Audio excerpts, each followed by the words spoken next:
যে কয়টি গণবিরোধী বিল আজকে পাশ হয়েছে আমরা তার দায় নিতে চাই না।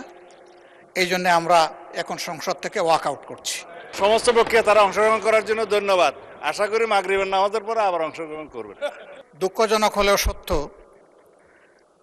বিরোধী দলের যৌক্তিক বাধা সত্ত্বেও যে কয়টি গণবিরোধী বিল আজকে পাশ হয়েছে আমরা তার দায় নিতে চাই না।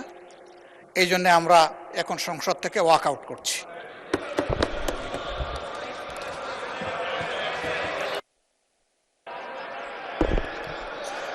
মাননীয় সদস্যবৃন্দ, আমরা কিন্তু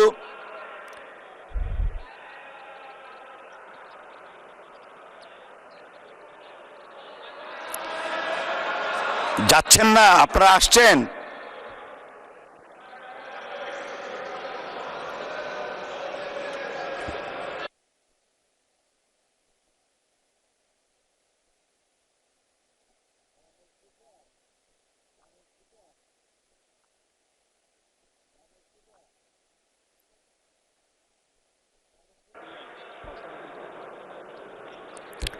মাননীয় স্বরাষ্ট্রমন্ত্রী, আপনি কিছু বলতে চাচ্ছিলেন?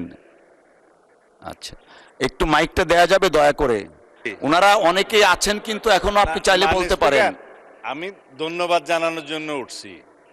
আইন প্রণয়ন প্রক্রিয়ার first reading, second reading, third reading সব রিডিংয়ে ওনারা সহায়তা করেছেন। কেউ কেউ হাত তুলে সমর্থনও দিয়েছেন। সমস্ত প্রক্রিয়ায় অংশগ্রহণের পরে ওয়াক আউটের কোনো মানে আছে কিনা এটা জানার জন্য সমস্ত পক্ষে তারা অংশগ্রহণ করার জন্য ধন্যবাদ। আশা করি মাগরিবের নামাজের পরে আবার অংশগ্রহণ করবেন।